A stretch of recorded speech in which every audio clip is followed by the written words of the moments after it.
Hey beautiful people, it's Claudia and welcome back to my channel. I have not done a sit-down chit-chat video on this channel in a long time. The cost of perfection. How did this topic come to drift through my mind?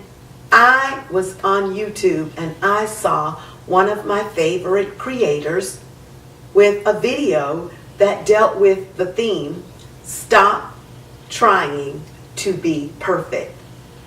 I was stymied, shocked. I sat there, I watched that video again, and I was instantly inspired to tell my own perfection story.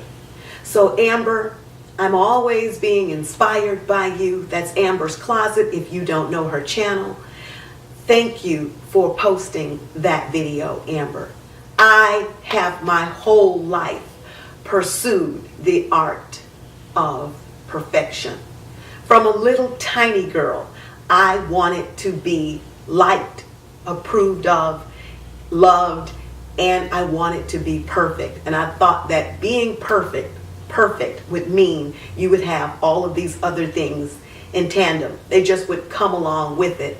So that pursuit followed me throughout.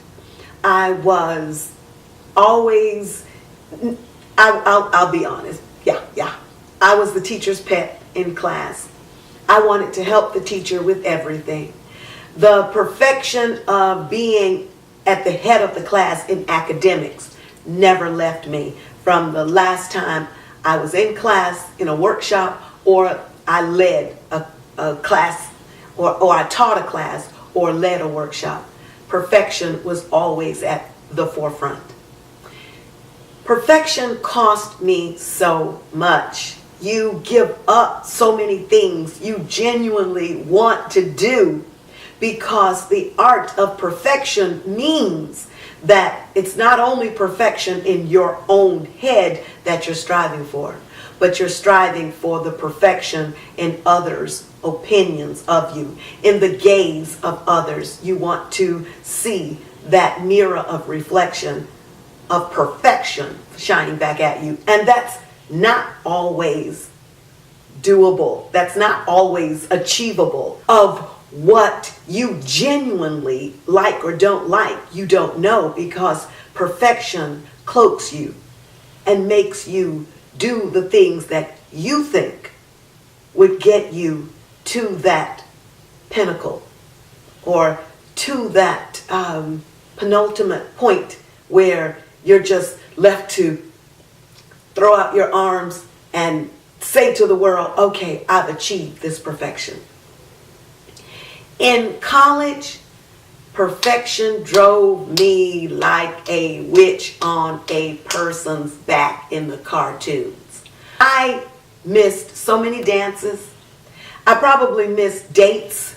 I missed, I'm sure, a certain aspect of the college career that I released for the need to receive all A's in college, to stand at the top of the line for awards, to be the one that others said, oh, there's Claudia Moss. If I had been vulnerable to Claudia, I could have experienced all else that went along with college and been happy with maybe mostly A's and a couple of B's thrown in, because I would have then been well-rounded. It's a grave cost. When you look back on your life, you can see where perfection, the need for perfection led you. It changes what you would honestly say to a person for the need of trying to gain their approval because you become a people person. And a people person is not a bad thing, but a people pleaser is. And when you're on that hot and heavy pursuit for perfection, people pleasing comes so easily. But people pleasing has a cost. You give up so much of yourself. When I was teaching, I wanted to be perfect. I was trying year after year to get to the perfect spot of teaching. And to me, that was being the department head of the English department. I was up night after night, lost sleep. I was grading papers, trying to make sure, though, if I gave an assignment, I gave it back to my students the next day. If it were the next 3 or 4 days, I was like, oh, no, I can't do that. I had to be perfect. I had to have lesson plans that were brand new every year, every quarter, every semester. Other people were like, let me check this file cabinet to see what I can tweak and change. Oh, no. I was on that perfection merry-go-round, and it was beating me good, but I had to take the licks because I wanted to be perfect. Claudia, can you head up this committee? Can you lead this group? Can you go represent the school on this particular mission? Can you do this, this, and this? Yes, I loved doing most of those things, but at a certain point, my will, my body, my energy said, no, you got to let somebody else do some of these things. But I said, no, I'm Claudia, and Claudia can do it. I don't care if my plate is cracking in 1,000 places. I can do it. I love teaching. But when I was teaching, the students and the other teachers would say, Claudia, I've never seen you wear the same outfit twice in a whole semester, a quarter, a year even. And let me tell you, I was so energized with trying to be perfect until I did everything I could not to wear the same outfit twice. Because to me, that was physically being perfect. That you didn't have to wear something here, here, and here. Oh, we saw that again. Oh, no, no, no, no. They never saw my outfits. And if I did wear an outfit twice, it was never in the same way that I wore it. So it was good for my memory because I had to keep up with that all year. So I had my wardrobe just synchronized with winter, summer, spring, fall. I bought clothes all the time. Teachers would say to me, Claudia, I've never seen you angry. Are you angry at home? Do you ever get angry with these students? I was like, no. I was working to be perfect even with my emotions. I could not let anyone see me angry or sad because I had to be in that happy zone where I was always bubbly, effervescent, glowing, ready for the next challenge. Nobody is like that all the time. Not you or you or you. Nobody is like that. And I wasn't either. It's just I was being driven and whiplashed by perfection. So when the day came that I had to walk away from teaching, I stood at my back classroom window and I spoke with the universe. I spoke with the divine. I was like, God, please help me. Please let me do anything else besides this. I want a whole new vista. I want to fly in new skies. What else can I do? Because I had exhausted myself with teaching. Mind you, I loved my students. I've got to say that. And I really believe they enjoyed me. I loved teaching. That showed up in my classroom. That showed up when I stood before the student body to speak and lead assemblies. But at a certain point, you must always love you more than the pursuit of anything. You must love you and know when it is time for you to say no. I was so caught up in the art of perfection, I had no concept of the word no. Didn't know what it meant. I said yes even when my heart was breaking. I said yes because I never practiced being true to Claudia. On YouTube, when I started doing my videos and put up my channel, I was spending so much time editing until this thumb held the mouse and literally gave me almost well, not almost, this was inflamed, this area, from not knowing when to stop. Put that mouse down, go to bed, at least get a break, stand up, shake, do something other than drive yourself to create this perfect picture in your mind of what perfection on YouTube looks like, instead of genuinely enjoying it and knowing that it's okay to stop when you need to stop. It's okay. You don't have to drive yourself to the detriment of your body. If you are on the pursuit of perfection and you're on YouTube, or you're an artist, you're singing, you're practicing mastering an instrument, you can't get started, really started, until you release the need to be perfect. Oh my goodness, I need to make sure I have a ring light. I need to make sure I have the proper trappings that go along with having a YouTube channel. You need to make sure you have a cell phone or whatever you have, a laptop, iPad, to start making your videos. You will get better and better the more you create your videos. No, I'm not perfect, but I sure am enjoying being the best YouTuber that I can be in this window for you and for me. If I let that perfection bug drive me, if I had let it continue to drive me, I would not be sitting here. I would be somewhere cogitating. Now let me see, what else do I need before I can get my channel going? I'll wait until next year to make sure I am perfect.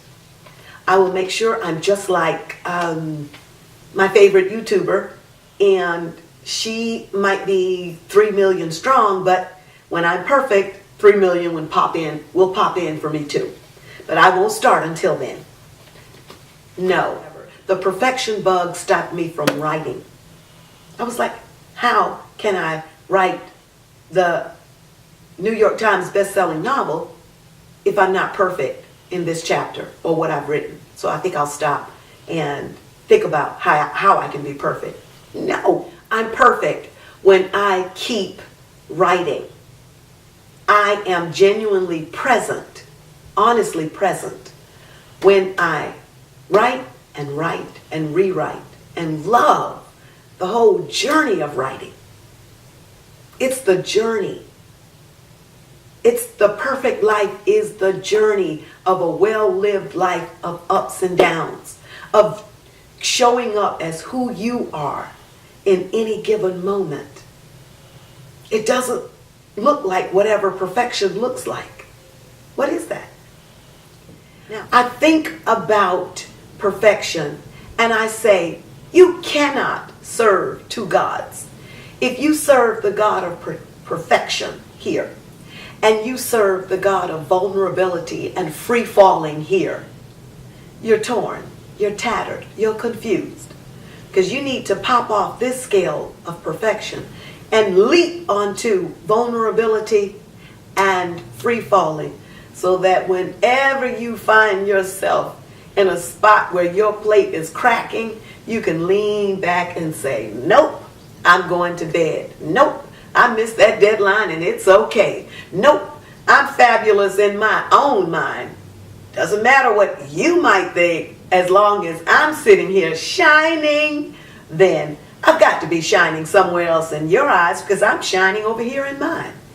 If you don't have that mentality, you are going down that street where you will learn that the road to perfection is paved with setbacks, paved with potholes, paved with rocks and shards of glass that will get you straight, baby, in the end, because it is not a road you want to be on long.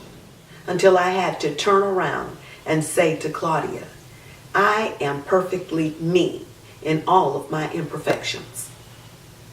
And when Brene Brown wrote that book, Perfect in Imperfections, I think that was the name of it, that was the best thing I had read in a while. Perfection will drop you outside of the moment. You won't even know the joy of living in the up and down roller coaster of emotions because you're so busy trying to maintain and even kill that is unmaintainable perfection. You can't reach it. It's something that's out there in someone's mind, in your head. I reach it when I'm genuinely me. And you are being genuinely you. That is the closest that you will get to perfection. And start practicing the gift of you and who you are and what you want to bring forth on your timetable. Nobody else's, yours. Practice saying yes and practice, most importantly, saying no. Perfection. What does perfection look like in poetry? What does it look like in English class? This is what it looked like when I was teaching perfection and what others thought was perfection and what perfection could really turn over. It's a poem. I'll share it with you now.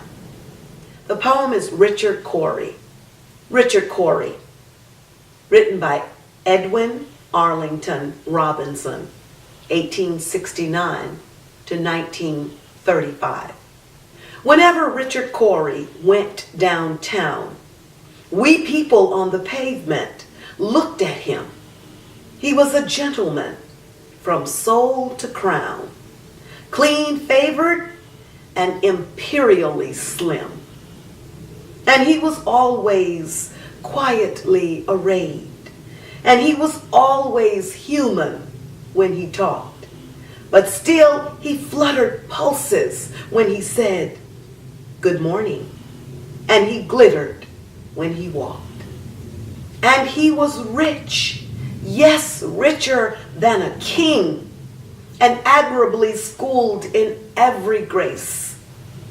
In fine, we thought that he was everything to make us wish that we were in his place. So on we worked and waited for the light and went without the meat and cursed the bread. And Richard Cory, one calm summer night, went home and put a bullet through his head. To the townspeople in that poem, telling us about this imperial citizen, Richard Cory. Richard Cory looked like perfection. But was he perfect in his own head? If Richard Cory had cut loose and went out and entertained somebody somewhere, he might have been around. If Richard Cory stopped caring what the townspeople thought, perhaps he would have been around a little bit longer to regale the town. Whatever happened, Richard Cory couldn't take it anymore. Get off that perfection wheel. It's not great exercise. Get off and exercise the joy of living, the pursuit of happiness. Exercise the hunt for you and what makes you tick-tock and what makes you sing. Know what makes you sing. You don't have to be a caged bird to sing. Sing because you're here. Sing because you have the gift of life. Sing because you are uniquely you. It's like facing the self. It is facing the self. And it is the second of the videos in my series. And you can see the first one on why I stopped dating. to. And I loved filming this sit-down chit-chat video, so expect some more because I have thoughts on so many different things and I want to share them with you and talk about them below. All right, love you. Until the next video, bye. Besitos y abracitos a todos. Kisses and hugs to everyone. Bye.